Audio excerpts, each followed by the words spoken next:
Thanks. Have a good weekend, or have a good. I'll see you tomorrow. I'm running on low on sleep. I'm sorry. Yeah, it is. It is. I'm still getting used to it. I'll see you later.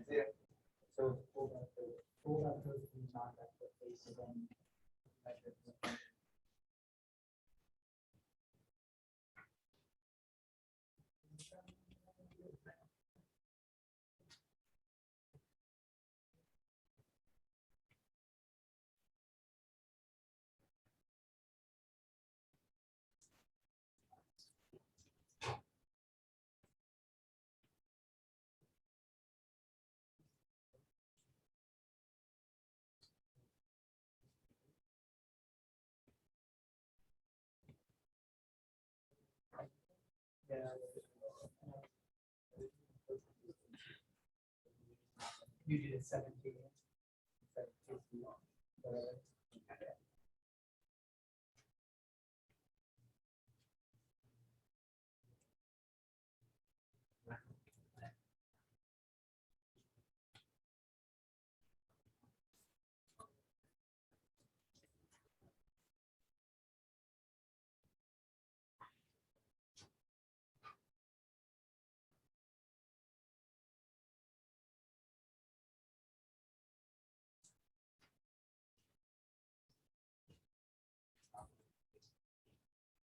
I got it to run, but my results aren't correct, so I'm fighting to check all my values. Okay, but it's running without errors. Yeah, I got it to run. Okay, so everything below the input line is the same as the one I posted online. Okay. Yeah, I would double check that first because your inputs look right to me. I took a quick look, but The connectivities. the connectivity I didn't take a look at. But because I kind of forgot what the problem looked like, but I remember the values, and so the values look right to me. But yeah, just double check everything below the inputs line should be identical to what's posted online. Yeah.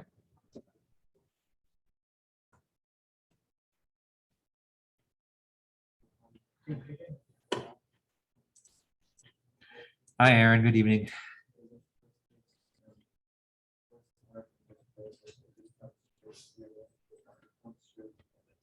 Yeah, you're right.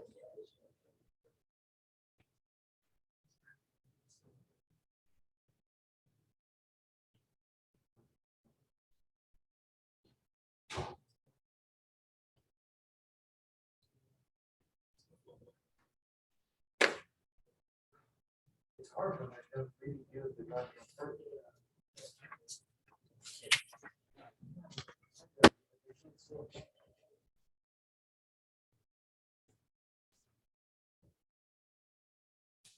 Okay. Yeah. No problem. Yeah. It's yeah. Just let me know when you have a date.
Well, you should go there and solve it.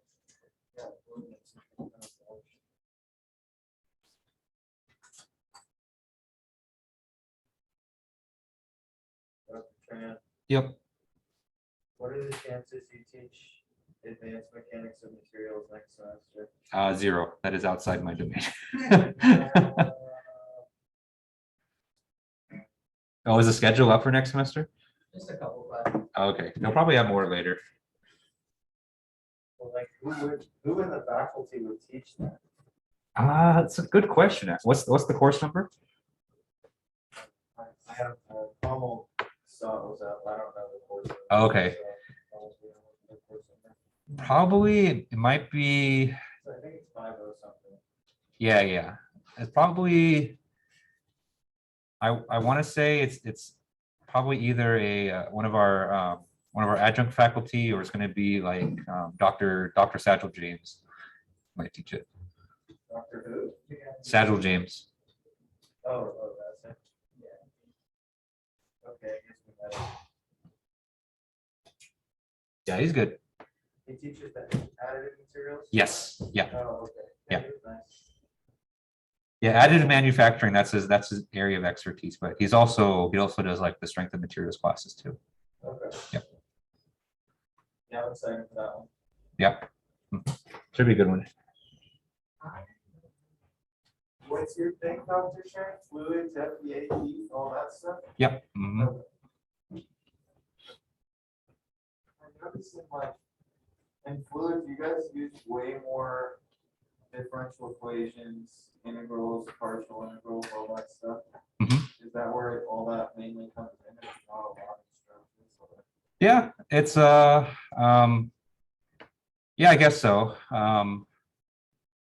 Because a lot of the equations in thermals and fluids, they look very similar. And so the heat equation, Navier-Stokes, they have very similar structures. And so you kind of study one of those equations and you know it really well. Then you know the other one as well. So I think a lot of the classes tend to focus a lot on that, just because it's, you kind of have synergy between those classes. Yeah.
All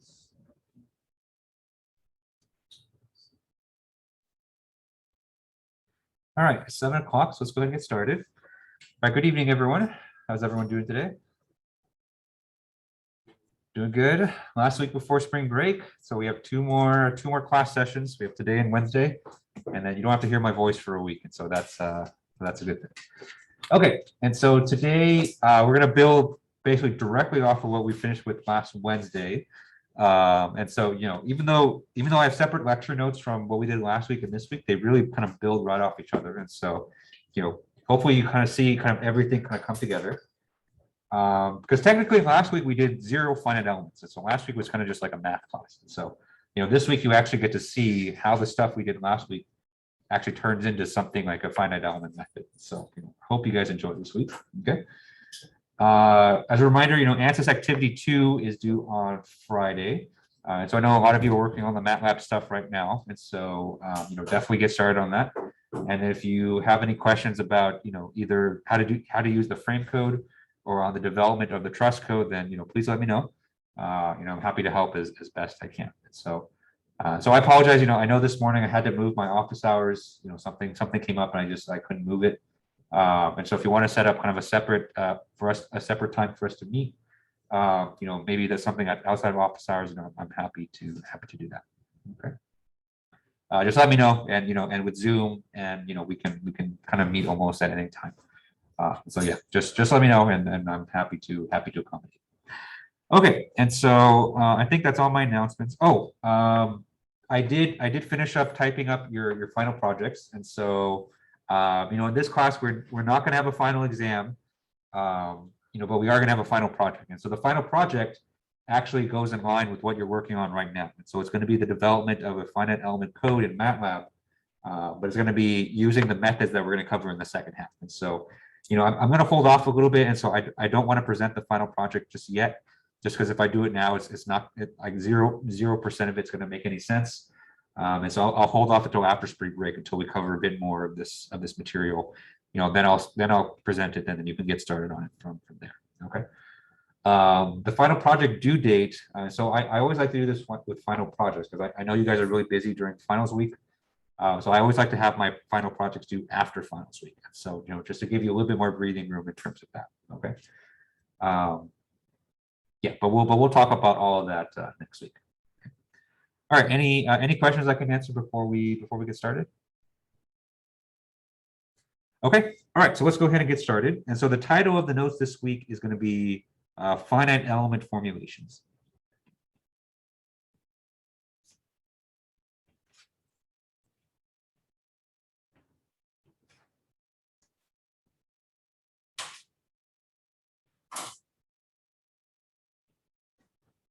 Okay.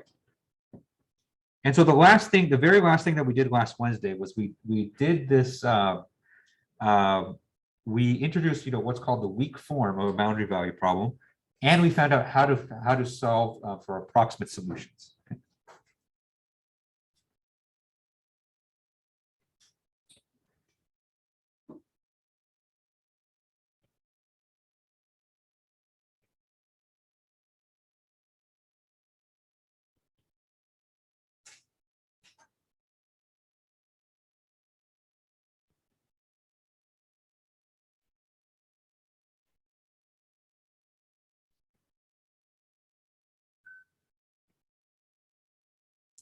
Okay. And so we're going to use that same idea, the same idea of taking the weak form of a problem, but instead we're going to turn it into a finite element problem. Okay. And so what you'll see this week is that we'll see a lot of familiar faces, and so we'll see things like element stiffness matrices. We'll see assembly of a global system. Okay, but it's going to be within the context of of these kind of general equations instead of kind of a fixed structural elements. Okay. And so the thing that's going to link it together is that we're going to take this kind of the exact same process that we went through, but instead of applying it across the entire domain, okay.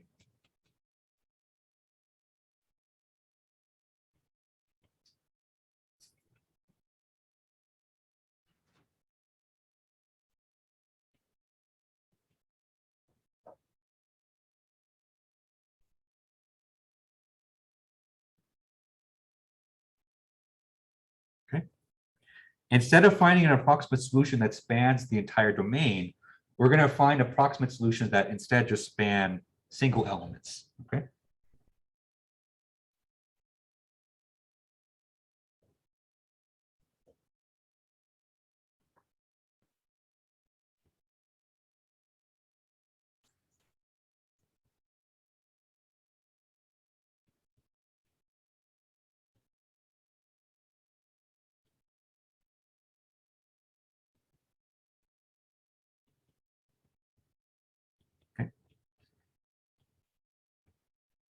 All right, so let me draw a picture to kind of show you what I mean. Okay. And so if you look at the very last example we did last week, we solved for an approximate solution to a boundary value problem, and we did it over this entire domain, right? And so we had basically one solution that spanned, or one function that spanned this entire domain. Okay.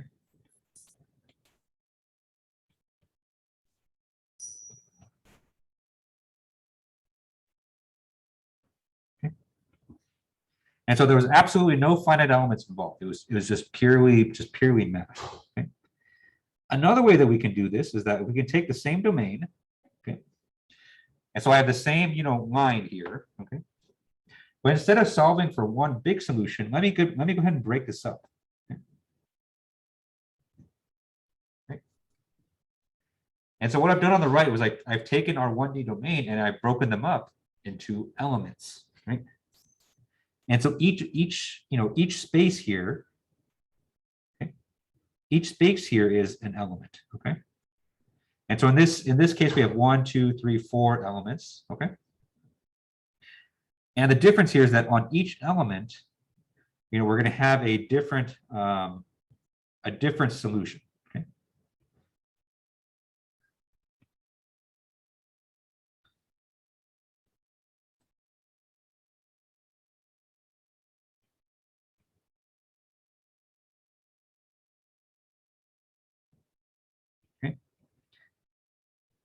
And so instead of solving for one solution, we're instead solving for 4, okay?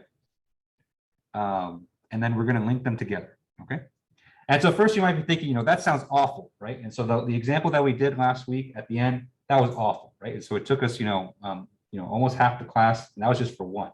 And so how are you going to say that, we're going to do this 4 times as much, 5 times as much, 10 times as much, right? How is that going to work? Well, I'll let you know. And so kind of the connecting piece in all this is going to be our familiar old friend, element stiffness matrix, okay? And the other key to this whole operation is the fact that, when we go from one element to the next, adjacent elements have to share the same solution value, okay?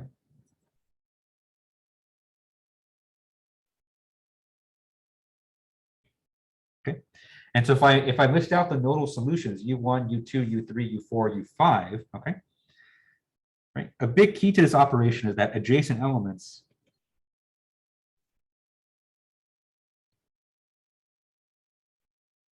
they have to share the same nodal solution.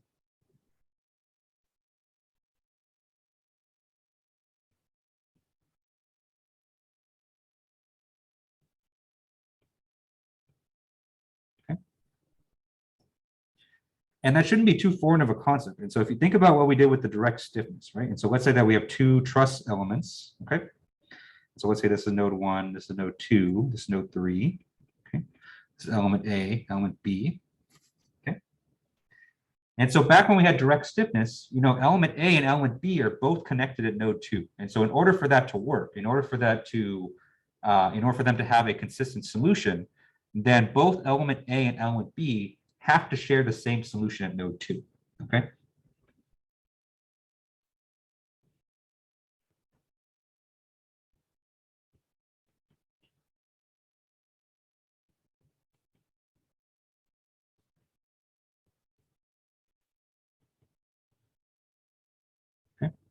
And so it's exactly the same, with the methods we're going to go over today. And so, the key to the whole operation is that, when you go to from one element to the next, you shouldn't see a dramatic shift in the solution values. In fact, they should be exactly the same. Okay. That combined with our, with our element stiffness matrices will help us, solve these equations using a finite element method. Okay. Okay. Any questions on this so far? Okay. And so before we can actually, start talking about the mathematics, let's talk about some of the requirements that our functions have to follow.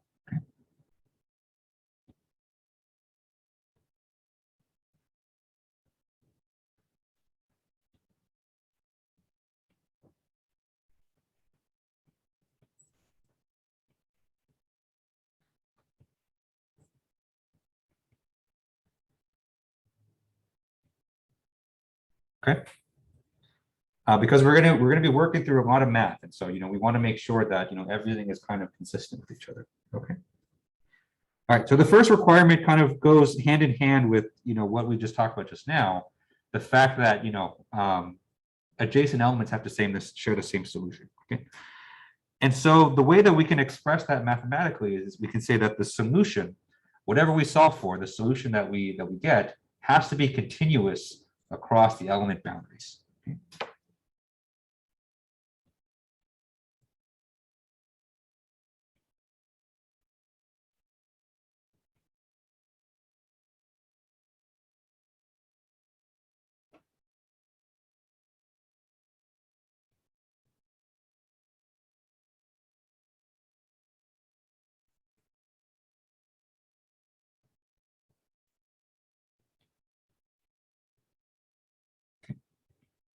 And so this first requirement here is just kind of another way of saying that the nodal solutions must be matched.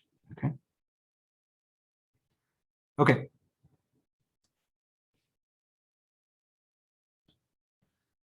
All right. And so that's a requirement when you go from one element to the next. Okay. What about when you're inside an element? Okay.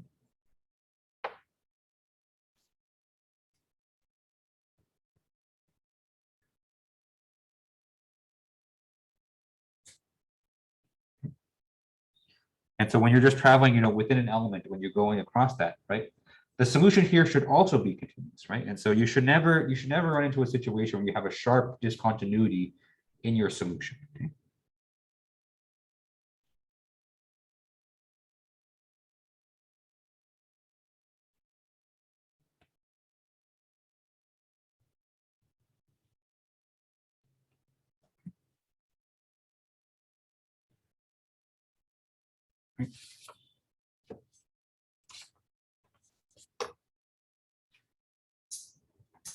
And so this requirement here on the solution continuity actually comes directly from the form of the weak form. Okay.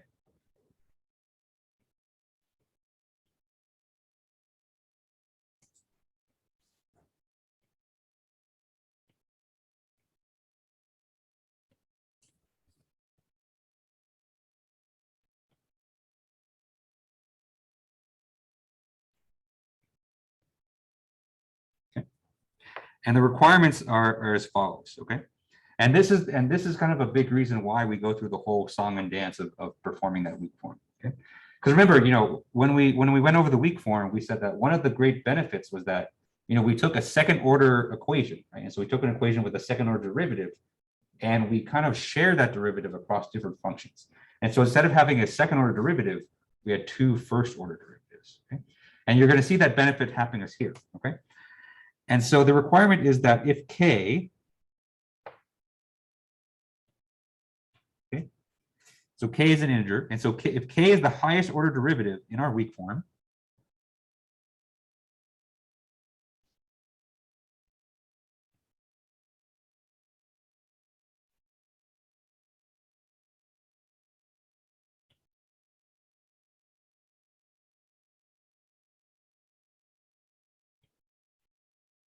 okay,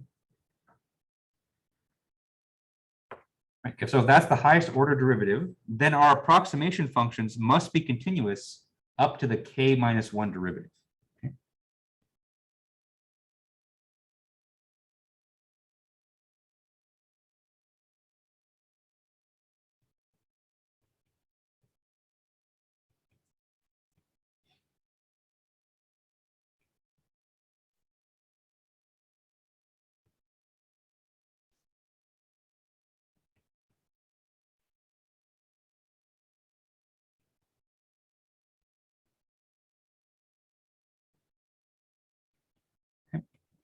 And so in other words, the continuity requirements on our solution comes directly on the highest order derivative in our weak form. Okay. And so as an example, all the problems that we're going to look at are second order equations. So we're going to have, the heat equation, which is a second order derivative, and as well as the 1D elasticity, which is a 1D, or which is a second order ODE. Okay. When we transform this into the weak form, instead of having a second order derivative, we have first. Okay. And so for our case, our K is equal to 1 because that's the highest order derivative in our solution. Okay. Right. What that means is that, if K is equal to 1, that means our solution only has to be continuous in its K minus 1 derivative. Okay.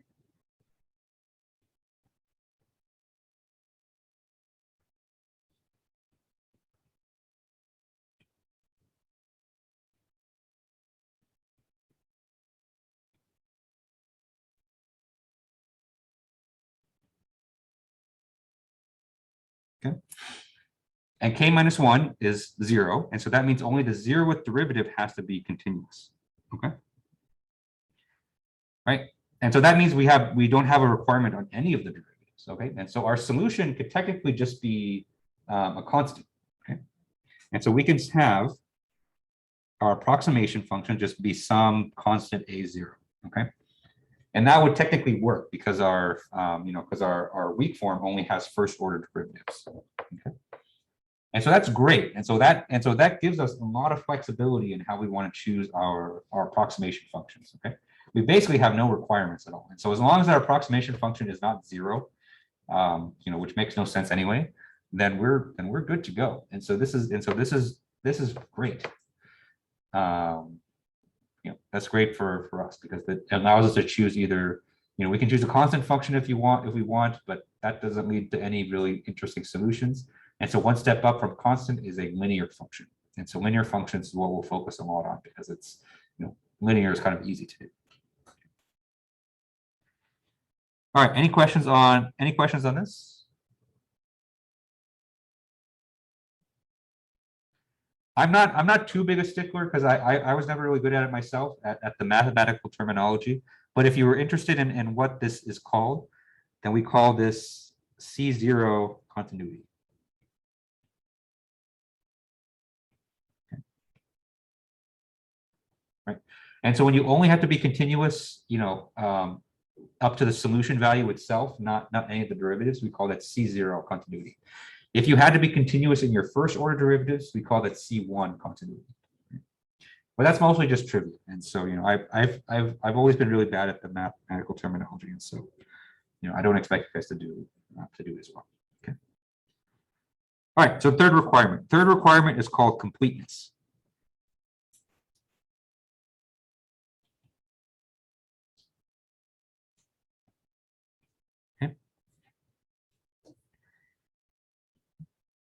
And so completeness, what it basically means is that, whatever we choose to be our approximation function,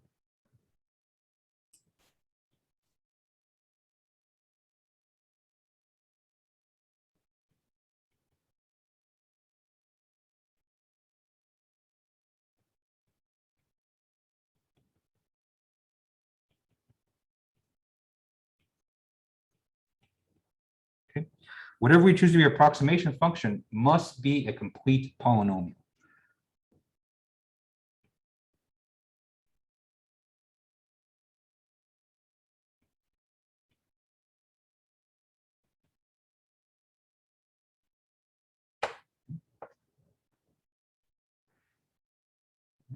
And what complete means is that we also have to include all of the lower order terms in our approximation. Okay?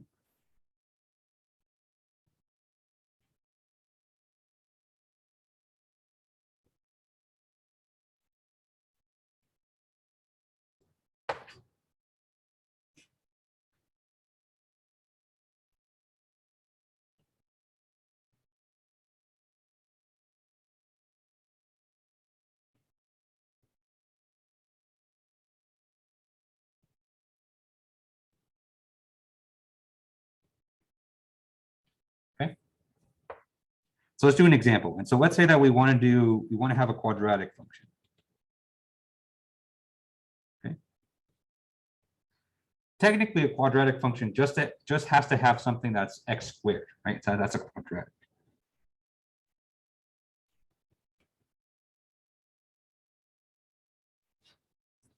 Okay. So if we just have a function of UE of x is equal to a0 x squared, that's technically a quadratic function, but it's not complete. Okay. And so in order to be complete, we also have to add the linear term as well as the constant term. Okay. So we also have to add a1x plus a0. Okay.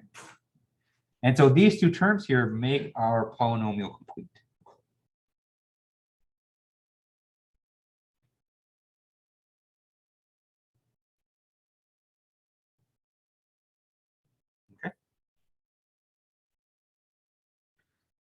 All right, so keep that in mind. And so, when I say, we're going to use a quadratic function or we're going to use a linear function, just keep in mind we always have to include all the lower order terms as well. Okay. Okay. And so I'm not going to go through kind of the mathematical details of why this is important, but to kind of give you the upshot, the reason we have completeness is to make sure our solution converges. Okay.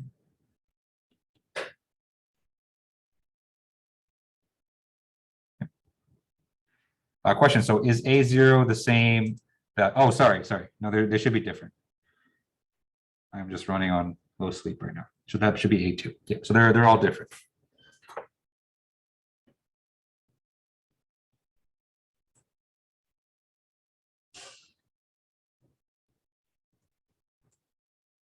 Okay. And so convergence is a good thing. And so, we want to make sure our solution converges, otherwise it's really difficult to have a good finite element solution. Okay. Okay, so those are the requirements for our finite element functions. And so, they're good to have just so that, when you see me kind of pulling out these functions, these approximation functions, this kind of gives you some context about why I'm choosing those functions to be what they are. Okay. Any questions on any of this? Okay. All right, so let's go ahead and move on. And so the next thing that we're going to go over is the idea of a shape function. Okay.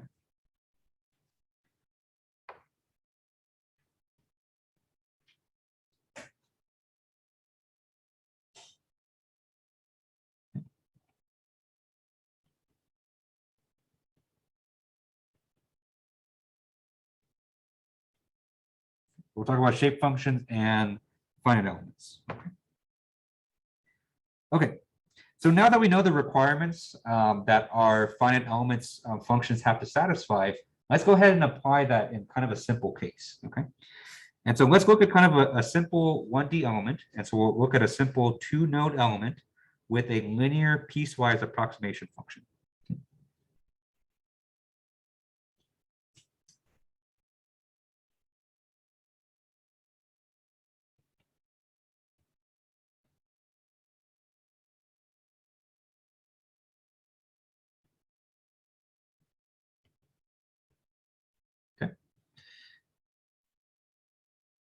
And so here's our element.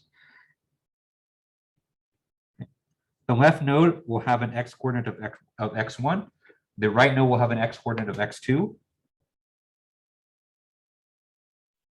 Okay. And the nodal solution values will be u1 and u2. Okay. All right. And so if you remember, when we did our last example, what we had to do is we had to assume a functional form, right? We don't actually know what the solution is going to look like on this element, but we can assume that we know what it looks like. And so for this case, we're going to assume a linear function, okay?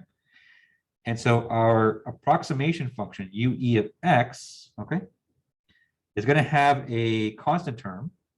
Okay, so we'll say a0 plus the linear term.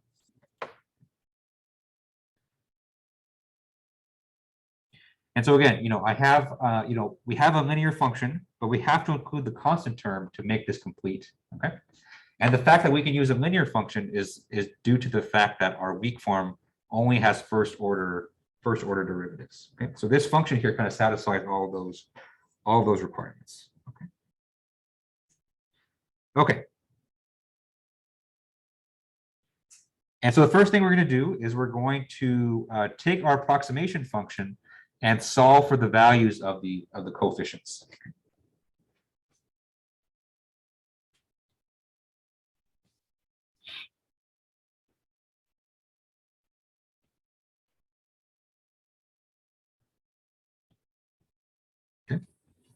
That's going to be the first thing and foremost, because right now those are arbitrary constants and they don't have an assigned value yet.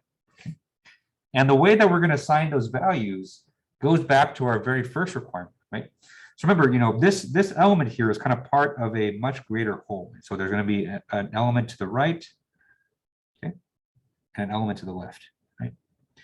And so in order to make sure that, you know, as you go from this element, you pass through this element, you go to the next, right? To ensure that we have a continuous solution, then our elemental solution should match the nodal values. Okay?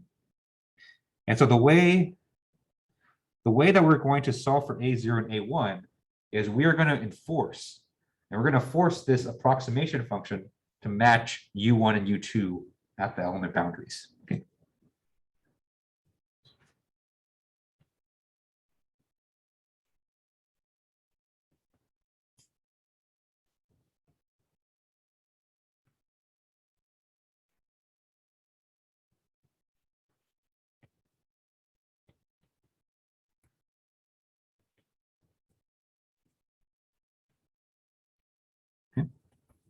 And conveniently, luckily for us, you know, we have two boundary conditions. And so we have a boundary condition at x1, one at x2, and we have exactly two constants. So we have kind of everything that we need to solve for those constant values. And so let's go ahead and set it up as a linear system. And so we have UE. Okay. First, let's enforce the requirement at x1. And so we have UE at x1. Okay. And so let's plug x1 into our approximation up there. So we have A0 plus A1 x1. Okay. This is equal to U1. Okay. Because that's the nodal solution value at x1.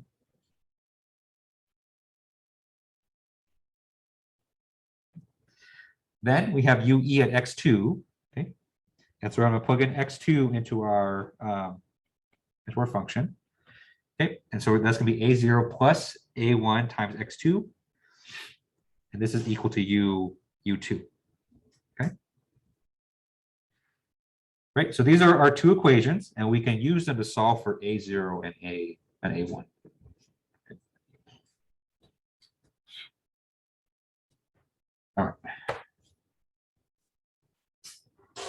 Any questions on any of this so far? Okay.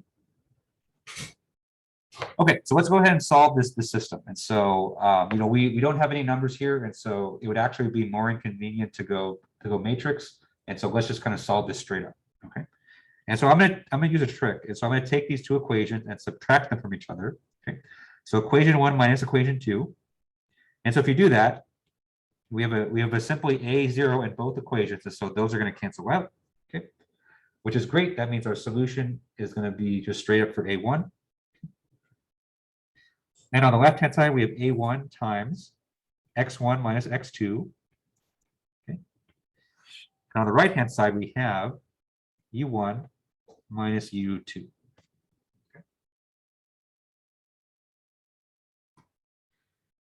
Right, so we can solve this. We can solve this expression for A1, and so we solve this expression for A1. We get A1 is equal to U1 minus U2 divided by x1 minus x2. Okay.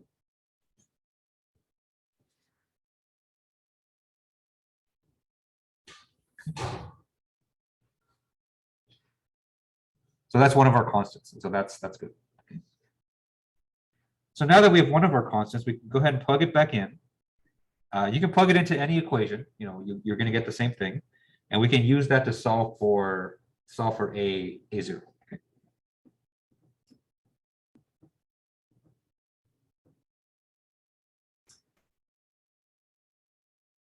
Okay, so I'm going to plug it back into the first equation. So if I plug it back into the first equation, what I get is A0 plus A1. So A1 here is U1 minus U2 divided by X1 minus X2. Okay. This is multiplied by X1, and this is equal to U1. Okay. And so we can solve for A0 pretty easily. And so we get A0 is equal to U1 minus U1 minus U2 divided by X1 minus X2, okay, multiplied by X1.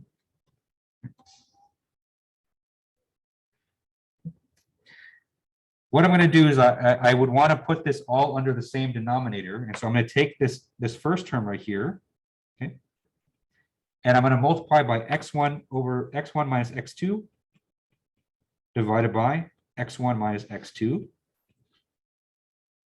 Okay. Right. And so there's a little bit of algebra here. And so there's some canceling out of terms, because once you can combine that with the other one, some terms will cancel out. Okay. And so once you work through that algebra, you end up with this a little bit more elegant expression for A0. So A0 is going to be equal to X1 times U2 minus X2 times U1, all divided by X1 minus X2. Okay.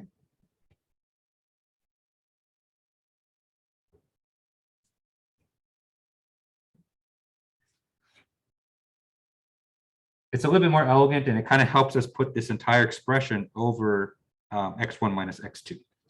Okay.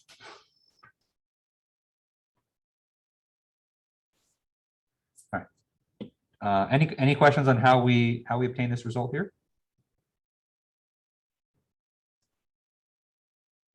Okay. All right, so let's go ahead and put it all together. And so we plug back in for A0 and A1.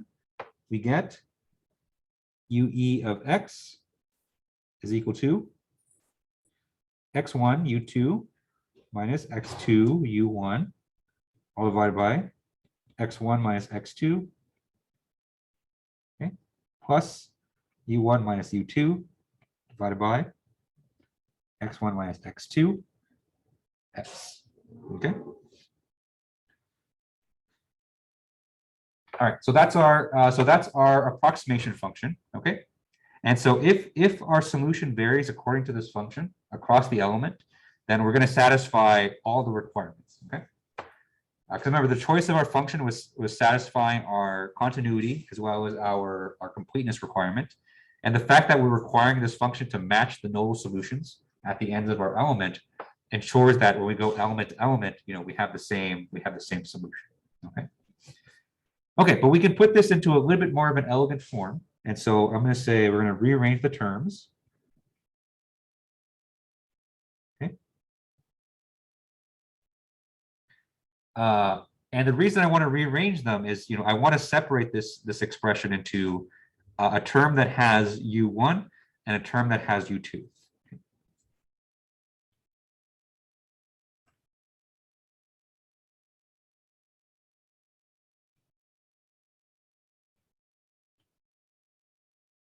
Okay.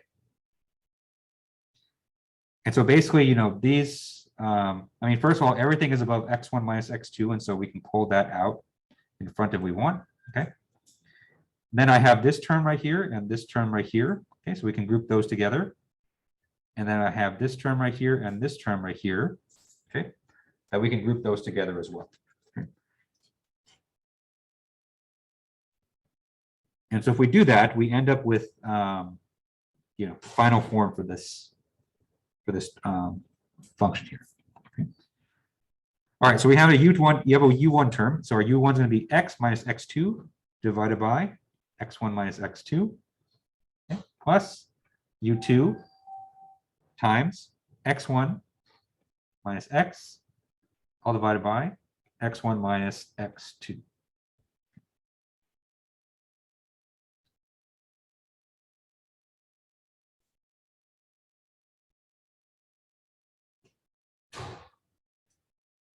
Okay.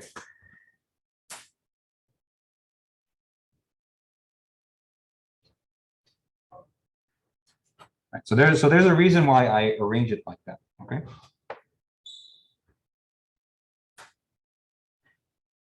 And so these terms here that I'm bracketing, these are what's known as the shape functions. Okay. And so this first one here is called n1 of x.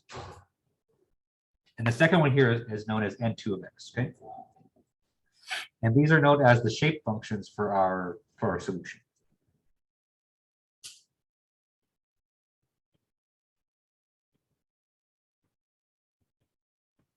Okay. And so the shorthand notation for all of this is we have UE of x. I know it feels like I've written the same function, 7 different times now, but this is the last one, I promise.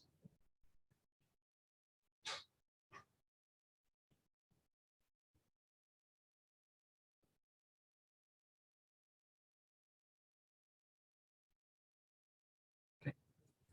And so the shorthand form for this is going to be, U1 times N1 of x plus U2 N2 of x. Okay. And so we're going to talk about the shape functions in a bit, and also what their properties are, because they're going to be key to, they're going to be the key to this whole operation. Okay. And those shape functions are going to lead directly into our element stiffness matrices as well. Okay. Any questions on any of this? Okay. All right. So let's look at N1 and N2. Okay. And so I've given you their official name, and so their official name is the shape functions. Okay. But N1, N2 are also known as, probably by their more descriptive name, which is the interpolation functions. Okay.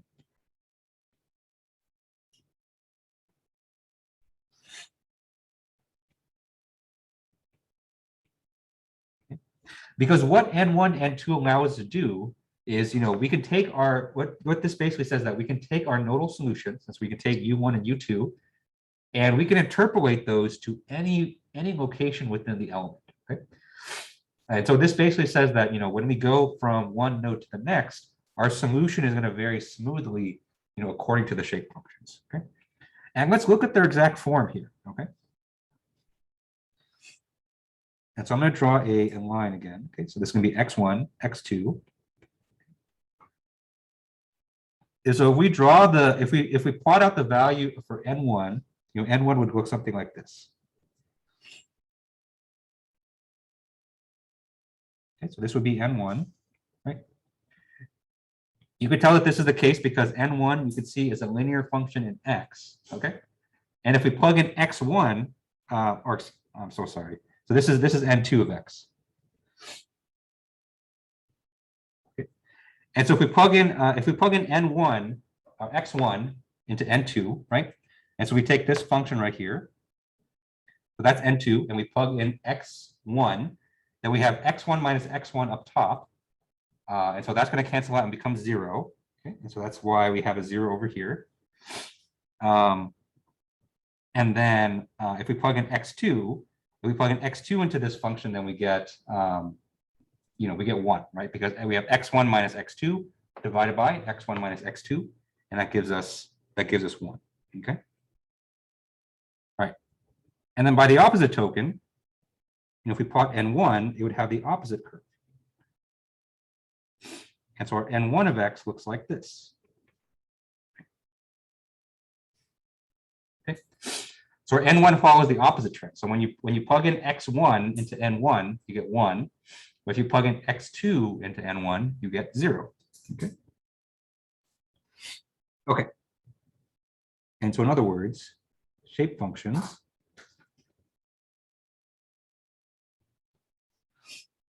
have value of 1 at their corresponding node.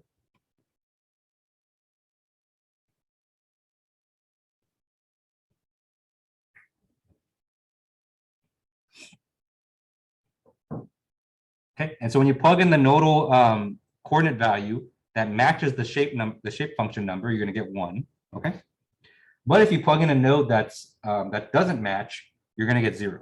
Okay.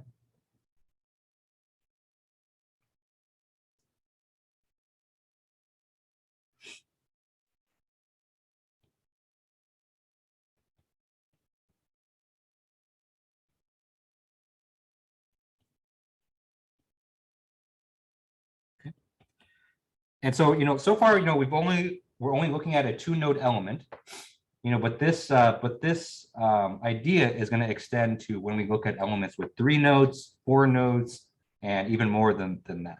Okay. And so kind of just remember that property for shape functions. Okay. All right. Another interesting property is that if you take N1, N2, and you add them together, this is more trivia than anything. This is actually not that useful, but it's kind of cool. Okay. And so if you add them together, right, what you'll get is 1. Okay. You just get 1. So all the x's end up canceling out basically. And so that's actually true for all shape functions too. And so when we start to look at more complicated elements, it still has this property, which is kind of neat, but also not really useful. Not really useful at all, but it's kind of a neat piece of trivia. Okay. And so what is going to be useful is let's go ahead and put our approximation function, our UE, and let's put it in vector/matrix form.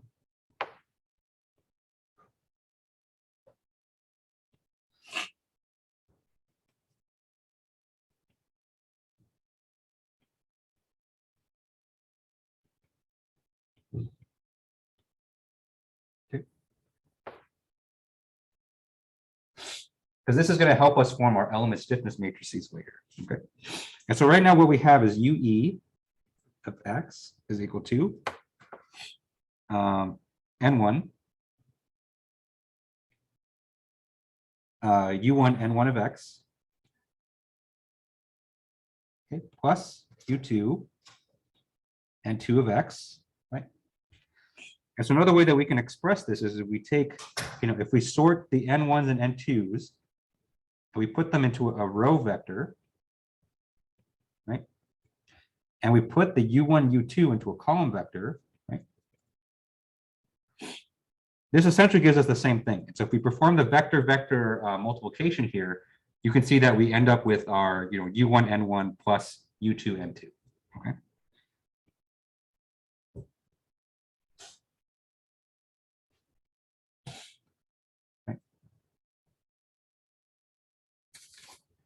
And so that might seem really strange, but the reason we're doing this is to kind of make it convenient later on when we are deriving our element stiffness matrices, okay? Because this just kind of helps us put things into that form. All right. Another thing that's going to be useful for us is taking the derivatives.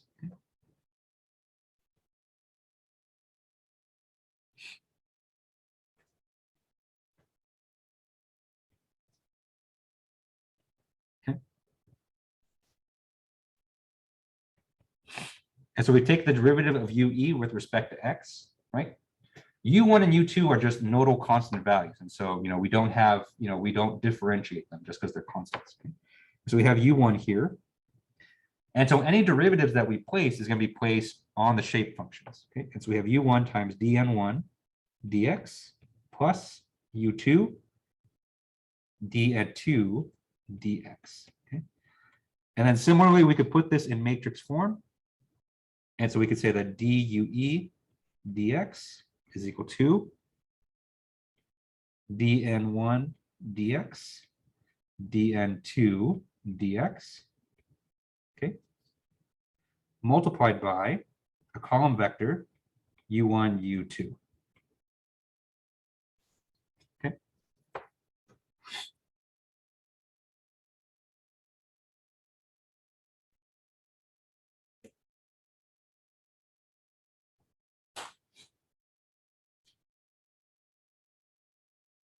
All right. Okay. And so we'll keep these two expressions in hand, and then what we're going to do next is we're going to plug this into the weak form, and we're going to use that weak form to form our element stiffness matrix. Okay. All right. Any questions on any of this so far? Okay. All right. So let's go ahead and jump back into the weak form.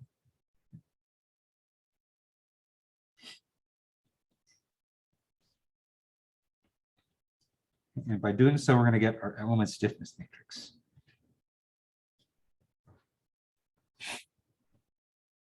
Okay.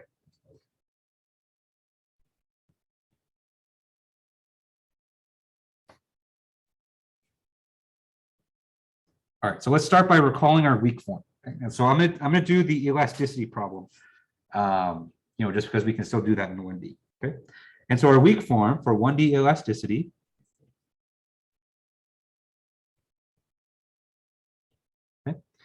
our weak form for 1D elasticity looks like the following. So we have one integral from 0 to L of dw dx e times a du dx dx is equal to integral from 0 to L of w of x b of x dx plus our Neumann boundary condition. So we have w times a times t bar, okay, and we're evaluating this at our Neumann boundary, okay. W times a times t. So in other words, what? Like, what is all this? Okay. And so this is the weak form. And so we haven't applied any approximation yet. So we haven't applied any finite elements. Okay. And notice, our integral here, okay, this integral spans the entire domain.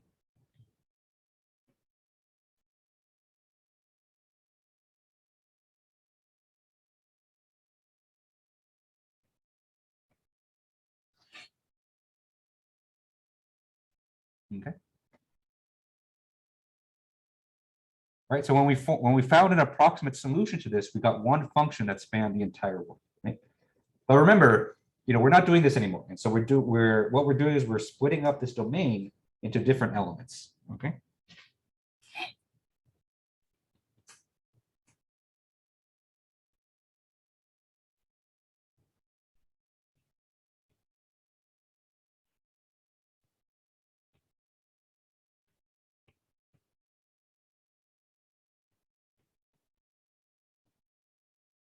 Okay. And so anywhere that we see an integral from 0 to L, we're going to replace it by a sum of integrals, over the different elemental domains. Okay.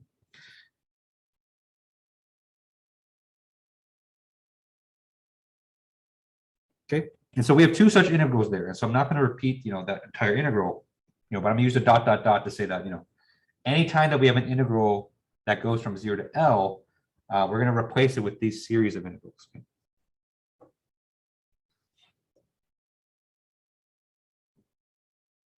Actually, let me do this. And so our left side of the domain is 0. And so our first integral here is going to be from 0 to x1 plus integral from x1 to x2 dot, dot, dot dx, okay, plus integral from x2 to x3 dot, dot, dot dx, okay. And of course, that's going to continue on. And eventually we end up with, integral from xn to L of dot, dot, dot dx. Okay. Yeah. Right. Because remember, whenever you have an integral over a long domain, as long as you keep the integrand the same, and so as long as you keep, the thing that you're integrating the same, you could split up that integral into lots of sub-integrals, right? As long as you kind of add them one after the other, okay? And so that's all we did. And so all we did here is we basically split our integral into integrals over the elements. Okay. And so if you add up all these integrals together, you get the exact same thing as on the left.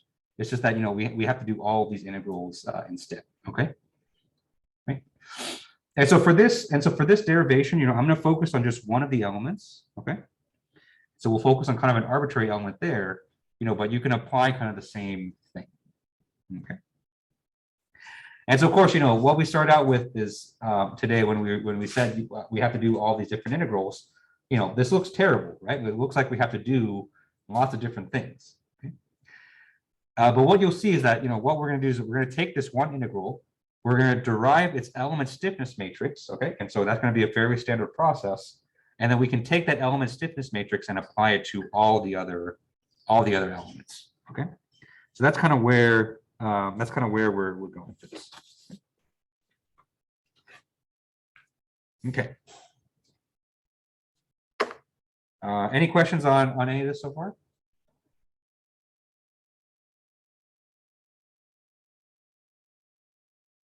Okay, and so let's go ahead and plug in. Okay, so let me go ahead and zoom in again because the thing is getting kind of obnoxiously small. All right, so let's take our let's look at just one of these integrals, and let's look at just the left-hand side as well as the source term. And so we're going to ignore the Neumann boundary for now.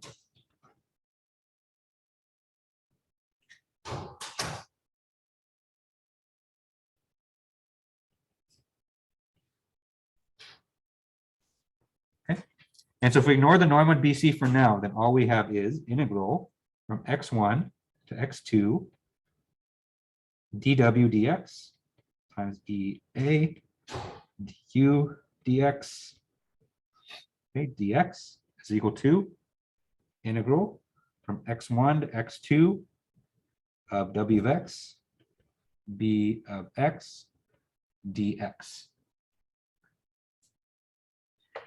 Okay. And so at this point, we can go ahead and plug in for w and for u.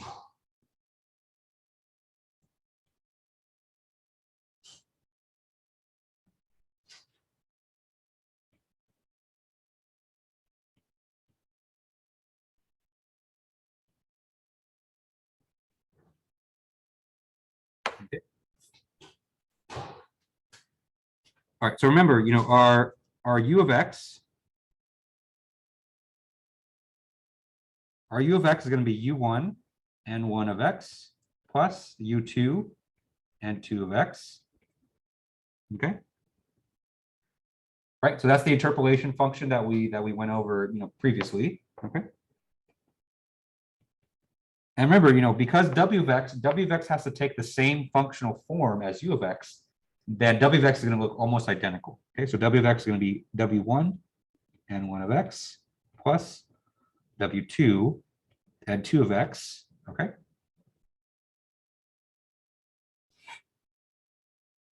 Okay. So they're going to have the same forms. Okay. And once again, I'm going to put these in matrix form. And so I'm going to say u of x is equal to n1 and 2 u1 u2. Okay. And w of x is equal to w1 w2 times n1 and 2. Okay. You'll notice how I put the w in kind of the reverse. And so, for the u's, I put the n's in the row vector and the u's in the column vector. For w's, I did it the reverse. And so I put w's in the row vector and n's in the column vector. And that's just kind of standard procedure. And so, w is kind of like almost like a reflection of u. Okay.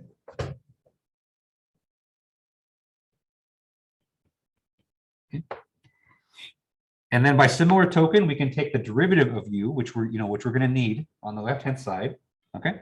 And so we have du dx is equal to dn1 dx, dn2 dx, okay, multiplied by u1 u2. Okay. And then dw dx is we have w1, w2.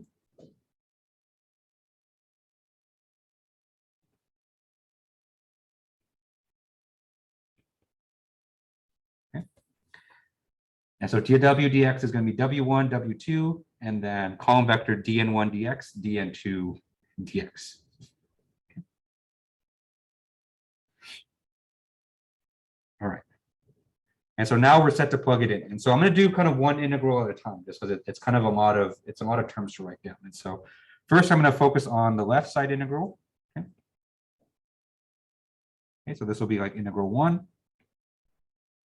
And this right side integral, this will be integral 2. Okay. All right. And so it's going to be quite a bit of math from here on out. And so let me pause here for a second. So are there any questions on any of this? Okay. Okay, so let's go ahead and get started. And so let's go ahead and plug these into integral 1.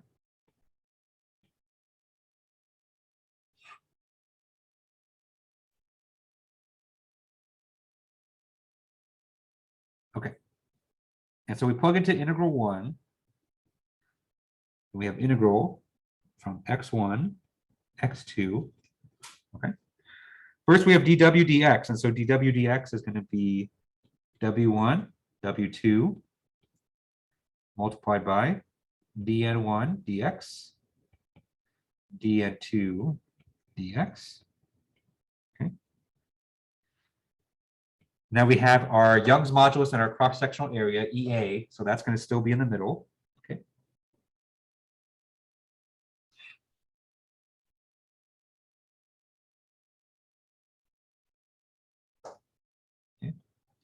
Then we have our dn1 dx, dn2 dx, and so this is now coming from du dx. Okay.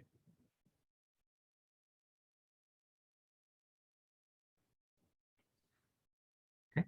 And all of that's integrated over x. And so this quantity here, this came from dw dx, and this quantity here, this came from du dx.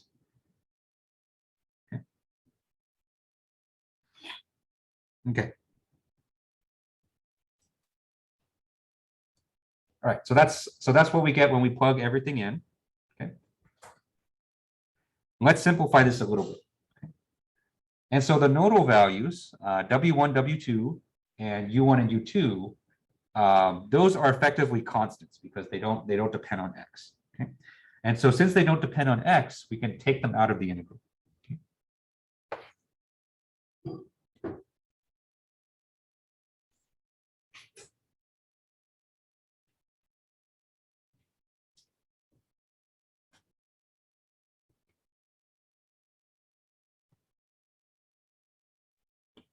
Okay.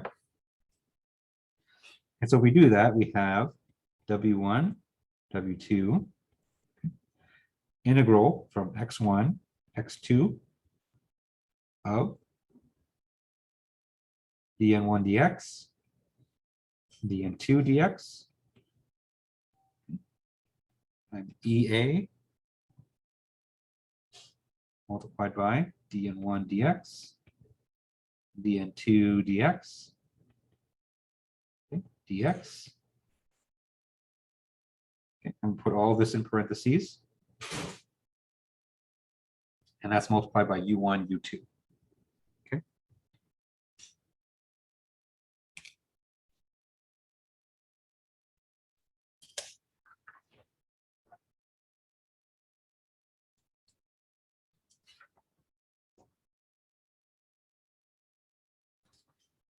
Okay.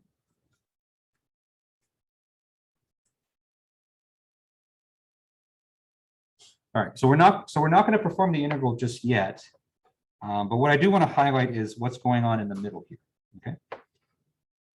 And so let's look at this first vector here. So we have dn1 dx over dn2 dx. Okay. We can see that this is a 2x1, right? A 2x1 vector, right? 2 rows and 1 column.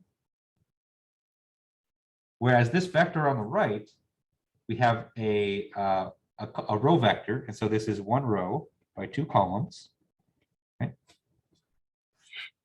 Right? Since the number of columns in the first matrix is equal to the number of rows in the second one, these two can actually be multiplied together. Okay.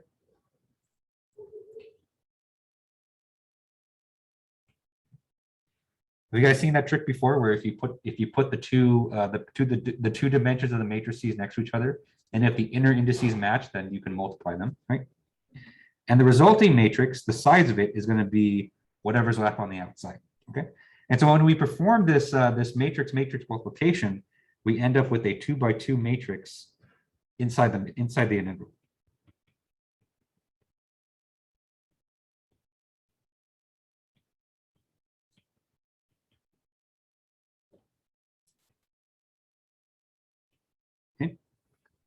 We haven't performed any integration yet. And frankly, we can't right now because we don't know what E and A are.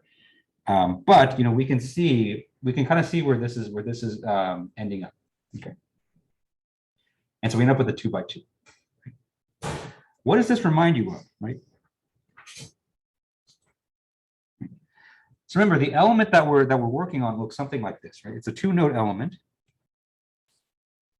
Okay.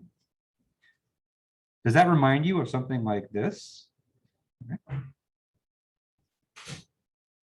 Right? Think of our springs, right? And so what do we know from our springs? And so we know from our springs that when we have 2 nodes on our element stiffness matrix was 2 by 2.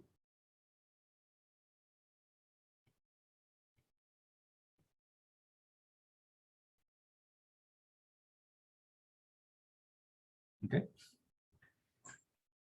Here we have an integral expression with a 2 by 2 matrix in the middle. Okay. And so this kind of leads us to believe that this expression right here, this integral, will eventually become our element stiffness matrix. Okay. And that would be exactly right. Okay. So this entire integral expression, the thing that I have in parentheses here, this will become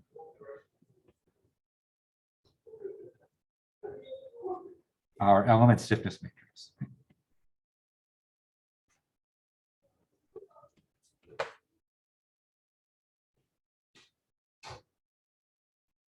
Okay. Right. And so, we took a very different path to get here, but our result is, it's still the same. And so, we still get an element stiffness matrix. It's just that the way we compute it is going to be very, very different. All right. Any questions on this?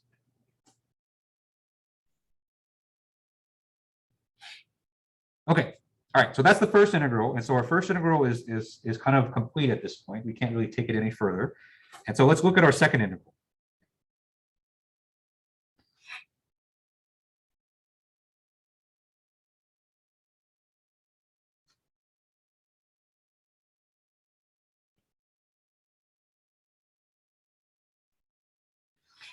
All right, integral 2 looks like the following. So integral 2 looks like x1, x2, w of x, b of x, dx. Okay, so here we don't have any u's, but we do have a w. And so we plug in w, we get the following. Okay. And so we have w1, w2, and so that's going to come out in front.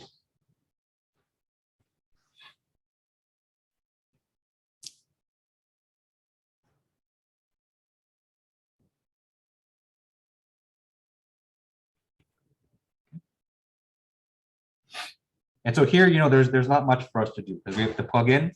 And until we until we know an expression for b of x, we can't really take this any further. So we just have to kind of leave it. We just kind of have to leave it like that. Okay. All right.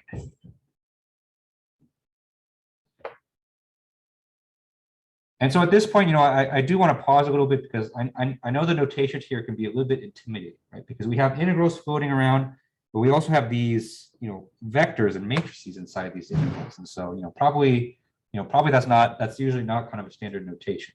Okay.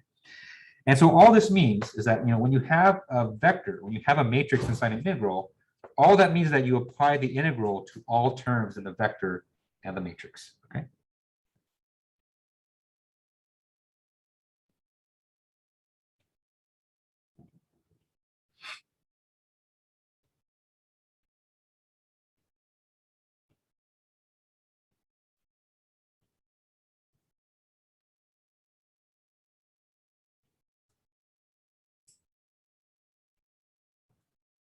Okay. And so the integration does not take away any of the dimensions of the vector or matrix. Okay. And so if anything, the integral can be seen as an operation that gets thrown throughout. Okay. And so for this integral right here, the input to this is a 2 by 1 vector, right? We have 2 rows and 1 column. And so after we perform the integral, we're still going to have a 2 by 1. It's just that each entry in that vector is we have to perform an integral to that. okay? Same thing up here. And so same thing with the element stiffness matrix. And so, we have a 2 by 2 matrix inside the integral. And so when we apply the integral, we have to apply that integral to all four cases. Okay? And so in theory, this makes it seem like you have to perform 4 different integrals just to get the element stiffness matrix. But it's actually not as bad as that. Okay. And you'll see kind of when we get to that. It is, I won't deny, it is a little bit more tedious than before, where before, we got kind of, just out of the box expressions for our element stiffness matrix, and we just kind of plugged the values into there. And so this is going to involve a little bit more work, but it's also a lot more flexible because it allows us to solve, any kind of equation that we want. Okay. But don't let the notation trip you up. And so, when you have matrices and vectors inside these integrals, all it means is that you have to apply that integral to all the entries in the vector or matrix. Okay. Okay. Any questions on any of this? Okay. All right. And so that's 2 integrals down. And so that's most of our expression. But we do have one more term. Okay? And that term was our Neumann boundary condition. So let's talk a bit about how we're going to handle that.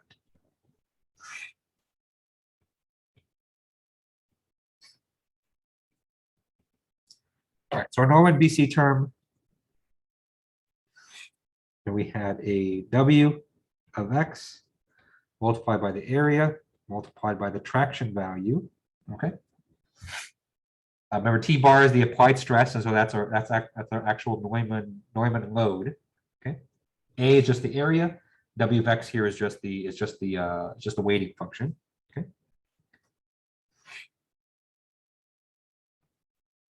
Okay, and remember, we're only applying this. This term only comes into play whenever we have a Neumann boundary condition. Okay.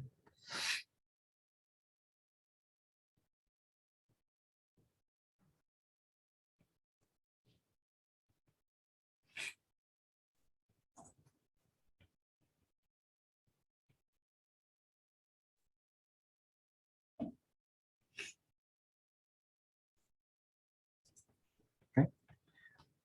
And so when you're solving these problems, your boundary conditions are going to be a combination. You're going to have some that are Dirichlet and some that are Neumann. You might have all Dirichlet and Neumann, right? And so when you're doing these problems, make sure that you only apply this term to the place where you have a Neumann BC.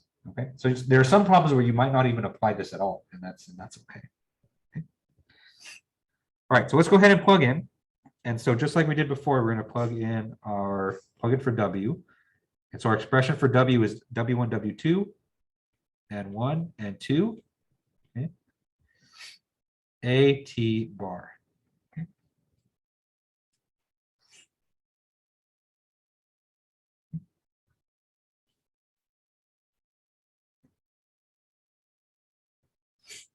Notice how this term here doesn't have any integration. Okay.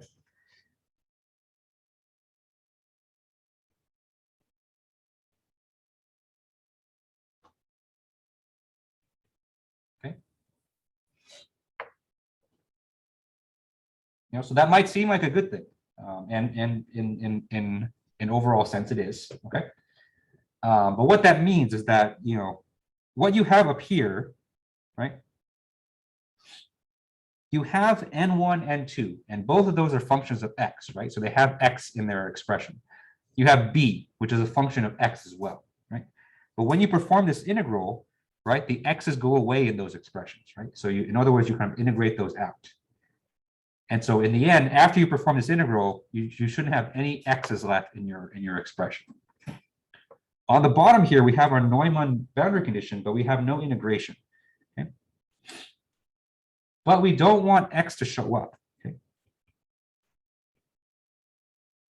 Okay.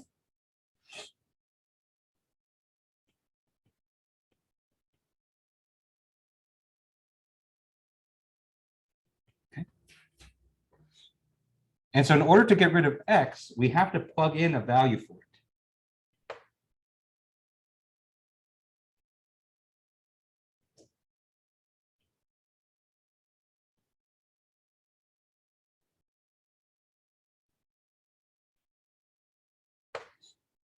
Okay.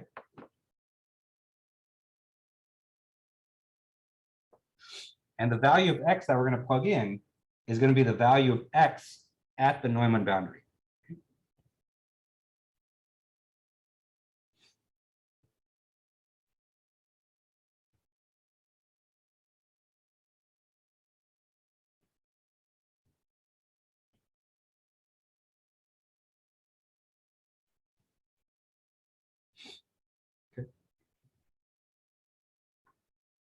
So I know that description is a little bit vague, but when we do an example on Wednesday, you'll see kind of what that means. But this is I mentioned this because this is kind of a good sanity check for you to do. And so if you have any leftover x's in your expression, you should go back and kind of think about kind of what you did, because there shouldn't be any x's at all in your final expression. Okay. Any questions on any of this?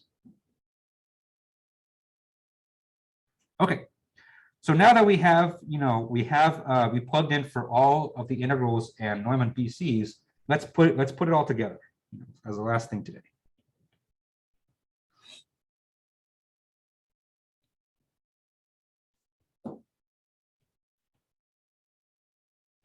Okay.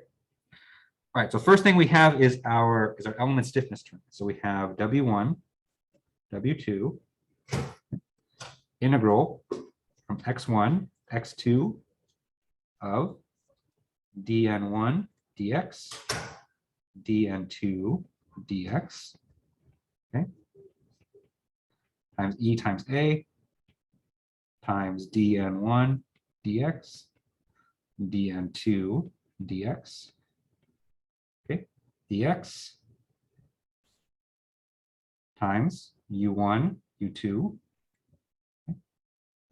This is equal to, first we have our body forcing term, and so our body forcing term is W1, W2, integral from x1, x2 of n1, n2, okay, times b of x dx, okay, plus W1, W2, N1, N2.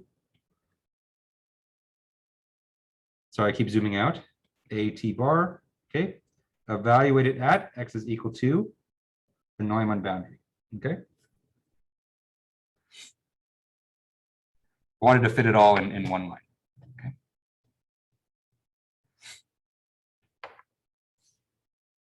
Okay. We're almost done today. I know it's been a lot of integrals and everything.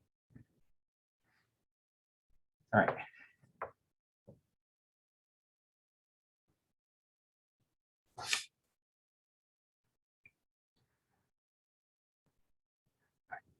So first thing I want you to notice is that every term here has a W1, W2 out in front.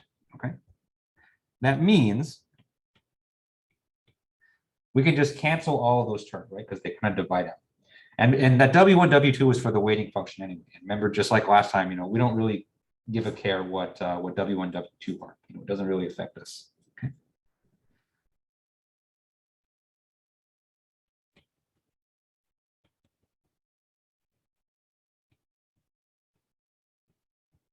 Okay.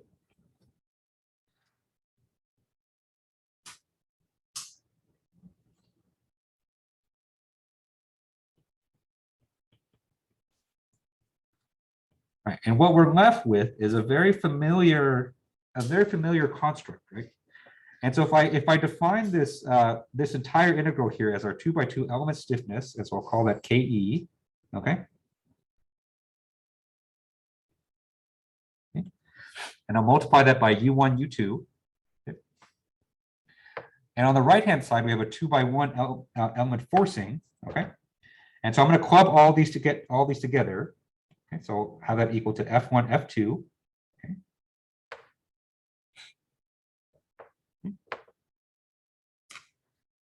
We end up, with an expression here that looks, something familiar, right? So this looks like our direct stiffness stuff. So we have our element stiffness matrix multiplied by our element solution vector is equal to our element forcing vector.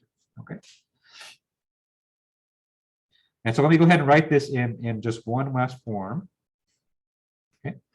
And so we have a familiar expression of K times U is equal to F. And the reason I wrote that is probably because if you read that backwards, that's probably what everyone's feeling right now at the moment with all this math that we've been doing. Okay. All right, and so we end up with the familiar system. So we have our element stiffness matrix, good old element stiffness. We have our element solution vector, and we have an element forcing vector as well. Okay, just the way that we're computing these is very, very different. But what you'll see on Wednesday when we do an example that that this is going to fit right into what we understand as the finite element process. It's just the way we compute the element stiffness matrix is going to be a little bit more involved. Okay. But the process of assembly, applying boundary conditions, all of those is going to be the same.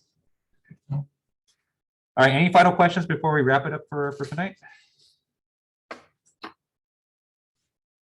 Okay. All right. So let's go ahead and stop here today. So thank you everyone for tuning in, and thank you everyone for staying a bit after. I wanted to get the FUK joke out there just because I think that's a good punchline because I'm weird like that. But thank you guys for being patient with me. Hope you guys enjoy the rest of your evening, and I'll see you on Wednesday. What's up? I tried. That's what I was thinking the whole time. Well, really, it's more like, God damn. The assembly process is so involved. It is involved. Yeah, and you'll hate it even worse when you do the problem. But these types of problems, you definitely need a computer to do them for you, just because there's just a huge raw amount of arithmetic that you have to do. So it's it's tough. By MATLAB or whatever program you said you use. Exactly. Yep.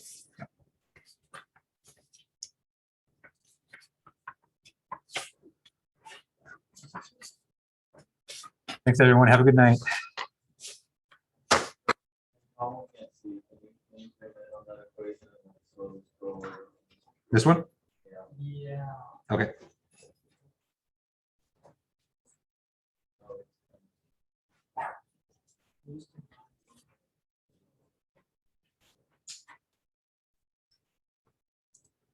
So yeah, have a good night. You want me to scroll? Or let me know when you want to scroll. Yeah. I'm literally copying the whole thing. Okay. It's a lot, and I kind of rushed at the end too. Yeah, take your time.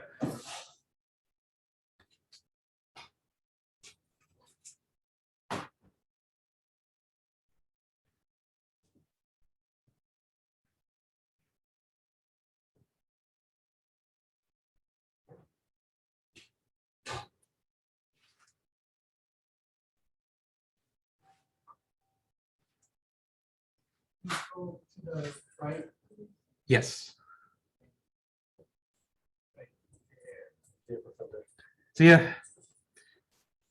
Yeah. I brought the midterms today, but if you're going to be here Wednesday, I'll bring them. I'll bring them Wednesday as well. Yeah.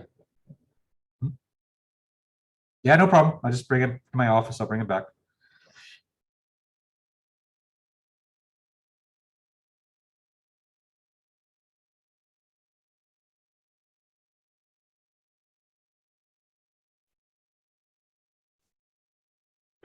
Yep, good night.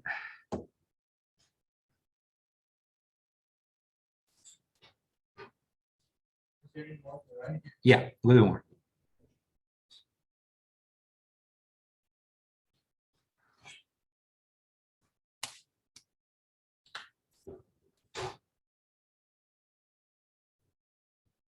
All right, I think I'm good. All right. Thanks. Yep.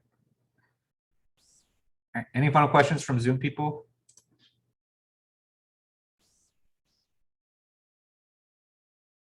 Okay. All right. So I'm going to close up the call. So I'll see you guys Wednesday.